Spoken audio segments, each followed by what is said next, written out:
Ça me fait voyager. Ah, ça donne envie d'être là-bas. Hein. En fait, avec chaque modèle, on a envie d'aller où ils sont, en fait. De rentrer participer de leur voyage. Parce que c'est aussi ça la moto, c'est le voyage, c'est la rencontre, c'est ce que souvent les gens évoquent, hein, la liberté. Tout à fait, chacun de sa façon. Donc celui-là, il va trouver sa liberté en faisant une longue route. Il y a un qui va trouver sa liberté en roulant dans la forêt, en faisant l'enduro. Il y a ceux qui vont trouver leur liberté en vidant la tête sur un circuit. Donc la moto, c'est magique. Quelqu'un qui a plus de place dans sa cave, qui décide tout simplement de faire un peu de place. Ça peut être aussi des motos accidentées. Hein? Donc elles arrivent chez nous régulièrement, ce qui fait que le client il nous appelle aussi régulièrement pour savoir si le petit trésor est arrivé ou pas. Est-ce qu'il y a une, je sais pas, comme ça, juste comme ça, une fois, une personne qui cherchait une pièce bien particulière, qu'il avait beaucoup de difficultés à trouver et qu'il était tout à fait heureux à trouver ici? Hier même. J'ai un client qui nous a envoyé un mail. Nous avons répondu aussitôt et il était étonné d'avoir trouvé la pièce parce qu'il faisait, je crois, 5 ans qu'il la cherchait un peu partout. Même chez nous, il l'a cherché, il n'avait pas trouvé, mais il a réessayé encore une fois, et bien cette fois, c'était la bonne. Donc c'est vraiment un travail de fourmi, d'aller chercher vraiment les pièces de qualité, les moins... Le déménagement, il a duré 2 ans. 2 ans de déménagement. 2 ans de déménagement, c'est-à-dire que ça fait 2 ans qu'on a commencé à trier et mettre de côté les pièces. Celle-là, je la prends, celle-là, je ne la prends pas. Tellement il y en avait. Il faut dire que ça fait depuis 1994 que cette société elle existe. Donc, vous imaginez. Ouais, ça fait quand même un sacré boulot, quoi. Ça fait un sacré boulot, oui. Donc là, vraiment, c'est nouveau toute marque. Hein. Je vois des réservoirs Honda, je vois des réservoirs Yamaha là-bas. Toute marque. Il n'y a pas seulement des réservoirs, il y a des carénages. C'est vraiment la caverne d'Alibaba là. Hein. Ici, oui. Et puis là, c'est rangé. Hein. C'est rigolo. Là, c'est rangé. On a répertorié. On est en train de tout mettre sur Internet pour faire en sorte de pouvoir servir le client le plus vite possible et qu'il puisse trouver vraiment ce qu'il recherche. Donc prochainement, sur Internet, on va pouvoir avoir accès au stock de pièces détachées. Alors, ça ne va pas se passer de cette façon-là. Ça va se passer de la façon où, quand vous cherchez une pièce détachée, vous allez cliquer sur « Je recherche pièce détachée ». Vous allez mettre votre nom, votre adresse mail, la marque de la moto, l'année. Et puis, le mail il va arriver chez nous et on va répondre aussitôt « Oui, nous avons la pièce. Non, nous ne l'avons pas ». Si oui, combien elle coûte, et puis ainsi de suite jusqu'au moment de la vente. Le client il peut chercher chez nous et on peut aussi l'envoyer chez lui, la pièce détachée.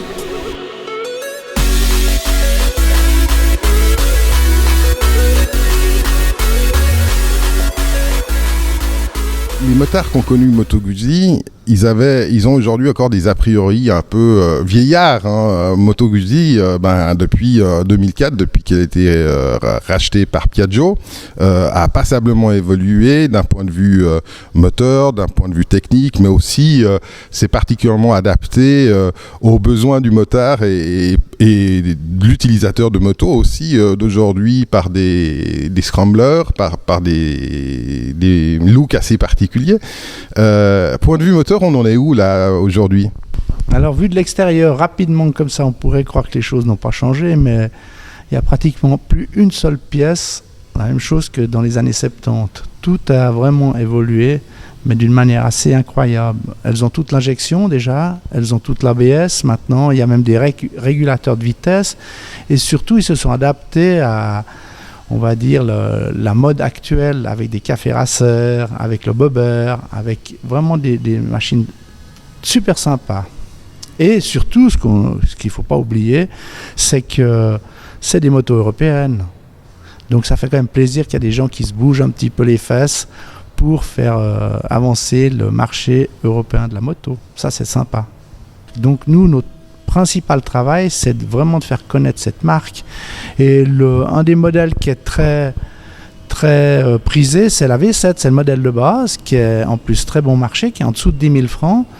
Donc ça permet aux jeunes conducteurs de s'acheter une moto, et surtout elle est en 35 kW avec la nouvelle norme européenne dont la Suisse fait partie, pas de l'Europe, mais pour les normes du permis de conduire, ils peuvent rouler avec cette moto. Donc c'est une bonne moto pour commencer le pilotage.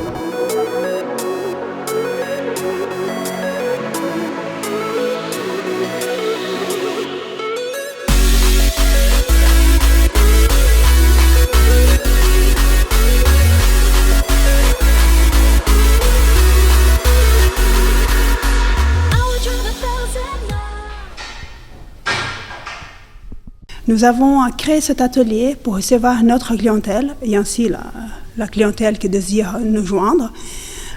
Pour nous, cet atelier il représente une des principales parties parce que c'est là où on va avoir le contact avec le client, la prévente, on va connaître la satisfaction du produit, on va pouvoir rendre service et c'est ça aujourd'hui que nous avons besoin, c'est de être à côté du client, de sentir qu'on est fusionnel, l'être humain, c'est la moto et l'humain. Pour nous aujourd'hui, c'est très important. Alors Sébastien, Genève Moto Center, pour toi, c'est une grande aventure parce que d'abord, si on revient un petit peu en arrière, avant toute cette aventure, tu avais le cul quand même sur une moto. Oui. Ça, c'est important. Tu peux nous en parler ? Alors j'ai fait un petit peu de course à l'époque, j'ai fait de l'endurance.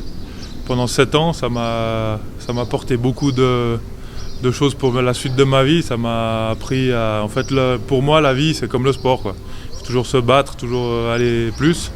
D'où ces choses-là. On essaye d'avancer le plus possible, quoi. Ça m'a beaucoup apporté. D'accord. Et donc là, on a parlé, on a fait une petite visite, on est allé voir les ateliers, on est allé voir les pièces détachées. Et, il semblerait que le motard passe beaucoup de temps quand même à laver sa moto. Et ça, c'est quelque chose qui t'a particulièrement parlé. Et tu dis, de ça, on va en faire quelque chose. Alors quoi ? Qu'est-ce qui va se passer ces prochains temps ?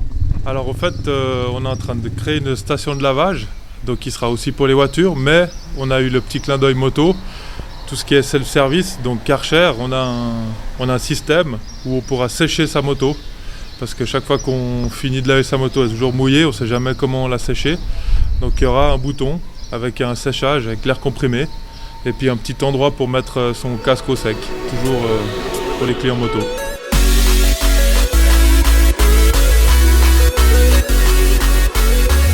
Il y a tellement de possibilités, il y a la technologie qui est venue avec. Donc il faut juste voir où on se trouve par rapport à tout ça. Hein? Si on a un esprit plus aventurier ou si on aime plus l'adrénaline, ou si on veut tout simplement faire une balade avec quelqu'un qu'on aime ou un ami derrière, découvrir des nouveaux horizons.